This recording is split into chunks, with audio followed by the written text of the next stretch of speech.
કારણ જે પણ હોય, પણ આ પરિસ્થિતિ માટે તો ગામના લોકો તરીકે અમે ગ્રામ સભાના ઠરાવ પણ લીધા છે કે આપણી પ્રાથમિક શાળાનું નવીનીકરણ થાય. પણ ચૂંટણી સુધી અમને તોડવાની ના પાડી છે, એટલે અમે આ શાળાને તોડતા નથી. એક બાજુ નિર્વાચન આયોગ છે, આ લોકોની વચ્ચે મનમેળ નહીં બેસે, બૂથની વ્યવસ્થા બીજી નહીં થાય ત્યાં સુધી લોકો આને ઓરડાને તોડવાની મંજૂરી નહીં આપે, તો શિક્ષક કેવી રીતે એનું નવું બાંધકામ કોઈ જગ્યાએ કરાવી શકે? મતદાન હાલની અંદર અમે આ 2 જ ઓરડામાં શૈક્ષણિક કાર્ય કરી રહ્યા છીએ. આર્થિક બાબતો તો નબળી જ છે, એટલે એ લોકો અદ્યતન સ્કૂલોમાં ભણાવી શકે એવી પરિસ્થિતિ તો મને લાગે કોઈની બી નથી. પણ અહીં આ સ્કૂલમાં ચૂંટણી માટેનું જે બૂથ છે ને, એના લીધે આ કામગીરી અટકેલી છે. મારે કલેક્ટરની પરવાનગી વગર નહીં તોડતા એની શરતો આપેલી છે એમણે, એના માટે આ રહી ગયેલું છે. ભારત દેશ એ વિશ્વની સૌથી મોટી લોકતંત્ર ધરાવતો દેશ છે, જ્યાં નેતાઓ પોતાની ખુશી સાચવવા માટે વિદ્યાર્થીઓનું ભવિષ્ય પણ જોખમમાં મૂકી શકે છે.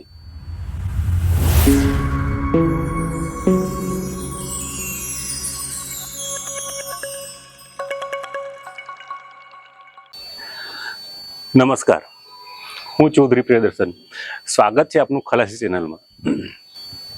વિકસિત ભારત સંકલ્પ યાત્રા મને લાગે છે કે ઉચ્છલ તાલુકાના મગરબરા ગામે પહોંચી નથી. શાળાને આપણે મંદિરનો દરજ્જો આપ્યો છે, પરંતુ આ મગરબરા પ્રાથમિક શાળાનો આપણે મંદિર નહીં પણ ખંડેર કહી શકાય. આ ખંડેર પ્રાથમિક શાળામાં 1 થી 8 ધોરણના 81 જેટલા વિદ્યાર્થીઓ અભ્યાસ કરે છે અને ત્યાં 5 શિક્ષકોની પણ ભરતી થઈ ગઈ છે, જે ઉકાઈના વિસ્થાપિત સમયની પ્રાથમિક શાળા તરીકેની ગણના થાય છે. આ પ્રાથમિક શાળા એટલી તો ખંડેર હાલતમાં છે કે ત્યાં બાળકો પોતાના જીવને જોખમે અભ્યાસ કરી રહ્યા છે અને શિક્ષકોનો પણ જીવનો ખતરો વર્તાઈ રહ્યો છે. પરંતુ શિક્ષકોની સમજદારી અને ગામ લોકોના સહકારથી આ પ્રાથમિક શાળાના વિદ્યાર્થીઓને સરસ મજાના એક પીપળાના ઝાડ નીચે છોકરાઓને ભણાવવામાં આવે છે અને થોડાક છોકરાઓને બાજુમાં આવેલી ગામની દૂધ ડેરીમાં શિક્ષણ કાર્ય કરવામાં આવી રહ્યું છે.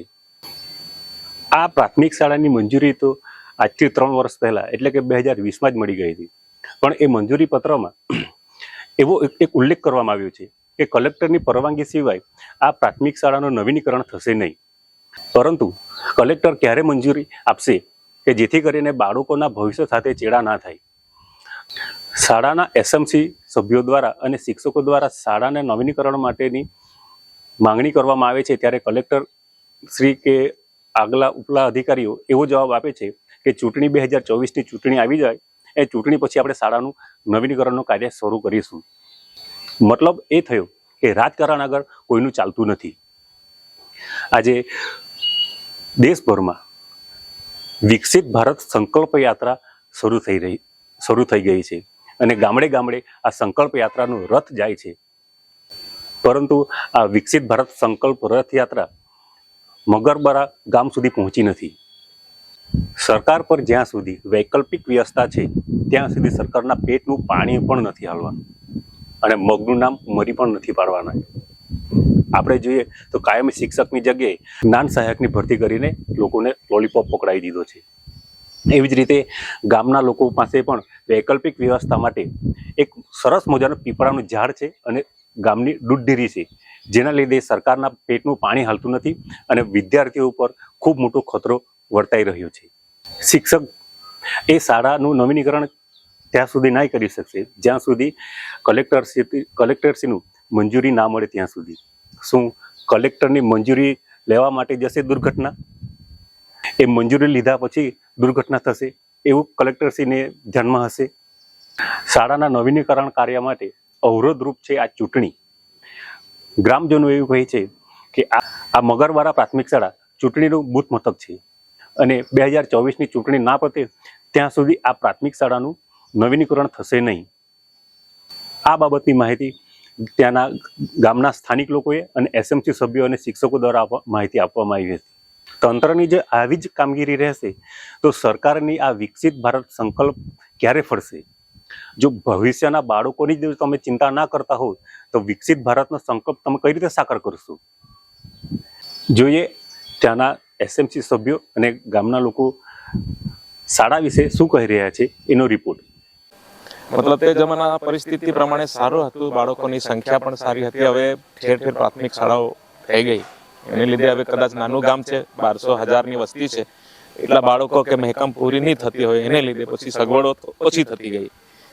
કારણ જે પણ હોય, પણ આ પરિસ્થિતિ માટે તો ગામના લોકો તરીકે અમે ગ્રામસભાના ઠરાવ પણ લીધા છે કે આપણી પ્રાથમિક શાળાનું નવીનીકરણ થાય. 2-4 ઓરડા એનું ડિમોલેશન થઈ ગયું, તોડીને જર્જરિત હતા પણ તોડીને ફેંકી દીધા. ત્યાર પછી પ્રાથમિક શાળાના પ્રિન્સિપાલો થ્રુ એમના તરફથી પણ ઘણી બધી રજૂઆતો કરી છે કે આ પ્રાથમિક શાળાનું નવા ઓરડાનું બાંધકામ થાય, પણ અત્યાર સુધી થયું નથી. મને લાગે આ છેલ્લું આખું ચોમાસું પણ ગયું, આ વડ કે પીપળા નીચે એ લોકો અભ્યાસ કરે છે. ચોમાસામાં તો અમે વૈકલ્પિક વ્યવસ્થા કરી દીધી દૂધ મંડળીના મકાનમાં, પરંતુ ત્યાર પછી અત્યાર સુધી સ્કૂલનું નવીનીકરણ કે નવા ઓરડાનું બાંધકામ થઈ શક્યું નથી. કારણ જે પણ હોય, પણ હવે બાળકો આ પરિસ્થિતિમાં અભ્યાસ કરે છે. છેલ્લા હું જાણું છું ત્યાં સુધી આ ગયું ચોમાસું પણ ગયું એ રીતે વૈકલ્પિક વ્યવસ્થામાં, અને અત્યારે પણ ચાલુ છે. પ્રાથમિક શાળા થ્રુ તો એમણે રજૂઆત કરી છે એમના તાલુકા પ્રાથમિક શિક્ષણમાં, જિલ્લા પ્રાથમિક શિક્ષણ વિભાગમાં, અને મને લાગે જિલ્લા સચિવાલય ગાંધીનગર પ્રાથમિક શિક્ષણ વિભાગમાં પણ એ લોકો થ્રુ આપ્યું છે. અમે તો અરજીઓમાં, આવેદનપત્રમાં અહીંયા લીગલ એડ સેન્ટર છે એના થ્રુ અમે પ્રાથમિક શાળા વિશે આગળ આપેલું છે. અમારી પાસે પ્રૂફ બી છે, ઓફિસમાં છે. પણ મંજૂરી તો મળી ગઈ છે, પણ એક વસ્તુ છે, અહીંયા નિર્વાચન આયોગ એટલે ચૂંટણીનું બૂથ છે. મંજૂરી મળે છે, મંજૂરી મળીને લગભગ વર્ષ, 1.5 વર્ષ, 2 વર્ષ થઈ ગયેલા છે, પણ હજુ સુધી બાંધકામ એટલા માટે નથી થતું કેમ કે એક બાજુ વિકાસની પરિભાષા છે, એક બાજુ નિર્વાચન આયોગ છે. આ લોકોની વચ્ચે મનમેળ નહીં બેસે, બૂથની વ્યવસ્થા બીજી નહીં થાય ત્યાં સુધી લોકો આને ઓરડાને તોડવાની મંજૂરી નહીં આપે, તો શિક્ષક કેવી રીતે એનું નવું બાંધકામ કોઈ જગ્યાએ કરાવી છે? એને લીધે જ અટકેલું છે સાહેબ, મને લાગે છે ત્યાં સુધી. કેમ કે મંજૂરી તો પડી છે, લેટર તો પડ્યા છે, આપ સાહેબને અમે બતાવીશું ત્યાં. પ્રાથમિક અમારા પ્રિન્સિપલ દત્તુભાઈ ગામિત સાહેબ છે, એમનામાં એ લોકોએ મંજૂરીના લેટર પણ આપ્યા છે કે એમને તોડી શકો, પણ કલેક્ટરની પરવાનગી વગર નહીં તોડતા, એની શરતો આપેલી છે એમણે, એના માટે આ રહી ગયેલું છે. હવે જવાબદાર તો સાહેબ તંત્રને જ ગણવું જોઈએ, કેમ કે આ એક સીધું પ્રાથમિક શિક્ષણ વિભાગમાં અને વિકાસની દ્રષ્ટિએ જોઈએ તો જિલ્લા કલેક્ટરના સીધા અંતર્ગત આવતી બાબતો છે આ પ્રાથમિક શિક્ષણ વિભાગ. તો પછી એમણે રસ લઈને, રુચિ લઈને માટે એના માટે ધ્યાન આપવું જોઈએ. કેમ કે આગળ આપણે શું છે, ટીચકપુરામાં બી એવા બનાવો બની ચૂક્યા છે કે 11 છોકરીઓ હોસ્ટેલના કે સ્કૂલના પડી જવાથી દબાવ. અહીંયા આપણે મીરકોટમાં એક બનાવ બન્યો છે. આવા બનાવો તો અહીંયા બનતા હોય છે, પણ પરંતુ તંત્ર ધ્યાન આપતું નથી સાહેબ. શું કરીએ બીજું? ગામ લોકો થ્રુ તો રજૂઆત થાય, પ્રિન્સિપાલ થ્રુ અમે રજૂઆત કરી શકીએ, પણ એનો હકારાત્મક જે જવાબ મળવો જોઈએ તે સમયસર નથી મળતો, કદાચ એ જ અમને લાગે છે. બાકી તો આ બાળકોનું તો એક લેવાના દ્રોણ ગુરુના જમાનામાં તમે આપ સાહેબે કીધું તેમ વડ નીચે કે પીપળા નીચે એમનું ભાવિ, તો એ પછી કેવું પછી એમનું ભાવિ રહેવાનું. જો વિકાસની પરિભાષામાં મોડેલ ગુજરાત હોય તો એ તો ગર્વ લેવા જેવી વાત છે, પરંતુ આ પરિસ્થિતિ તો ગામડામાં આવી છે સાહેબ.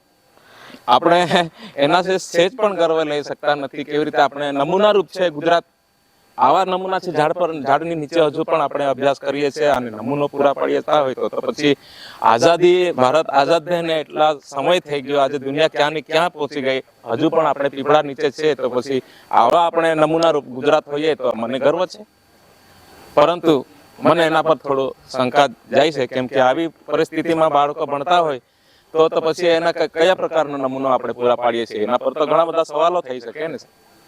મંજૂરી મળી છે, પણ અહીં આ સ્કૂલમાં ચૂંટણી માટેનું જે બૂથ છે ને એના લીધે આ કામગીરી અટકેલી છે. મારે એટલું જ કહેવાનું છે કે ચૂંટણી પહેલા આ શાળાની બિલ્ડિંગની કામગીરી ચાલુ થવી જોઈએ. જો આવું ના થાય તો અમે ગામના બધા લોકો ચૂંટણીનો બહિષ્કાર કરીશું.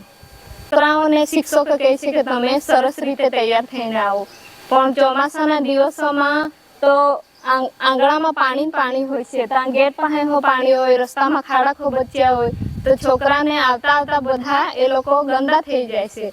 એટલે છોકરાઓ જ્યારે સ્કૂલે આવે ત્યારે રસ્તો સારો હોવો જોઈએ, એને બેસવા માટેના ઓરડા સારા હોવા જોઈએ. શિક્ષકો સારા તો છે જ, પણ એમના બેસવા માટેના ઓરડા પણ જરૂરી છે. જે મેઇન જરૂર છે એ તો હોવી જ જોઈએ બાળકો માટે. મારું એટલું જ કહેવું છે સરકારને કે વહેલી તકે જેમ થાય તેમ તમે ઓરડાની સુવિધા આપો, જેથી કરીને બાળક સારી રીતે ભણી શકે. કારણ કે પ્રાથમિક શિક્ષણ એ શિક્ષણનો પાયો છે. જો પાયો જ ના મજબૂત હોય તો પછી બાળક કેવી રીતના આગળ વધશે? 1 થી 8 ધોરણ ચાલે છે. અમારે 81 બાળકો કુલ છે. શિક્ષકોનો સ્ટાફ અમારે 5 જણ છે.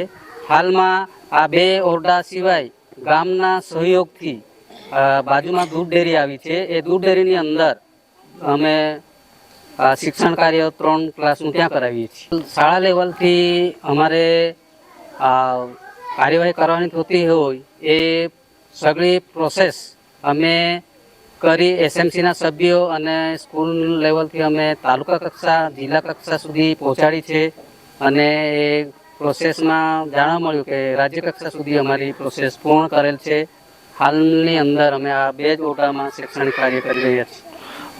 તોડવાની જે જર્જરિત ઓરડાઓ છે એ તોડવાની મંજૂરી મળી ગઈ છે, પણ જે ઓરડાઓ બાંધવાની મંજૂરી મળવી જોઈએ એ હજુ સુધી આવી નથી. એની અમે રાહ જોઈએ છીએ. હવે જે જર્જરિત ઓરડાઓ છે એ ઓરડામાં એક ઓરડો છે બૂથ છે, મતદાન મથકનો હોવાથી હાલની અંદર ચૂંટણી નજીક આવવાથી એ ઓરડાઓ તોડવું નહીં એવો એક મુદ્દો છે. એ મુદ્દાને લીધે અમે એને ઓરડાઓ હાલમાં તોડ્યા નથી. તાલુકા લેવલથી અમને મામલતદાર દ્વારા જે તે સમયે એની જાણ કરવામાં આવી હતી.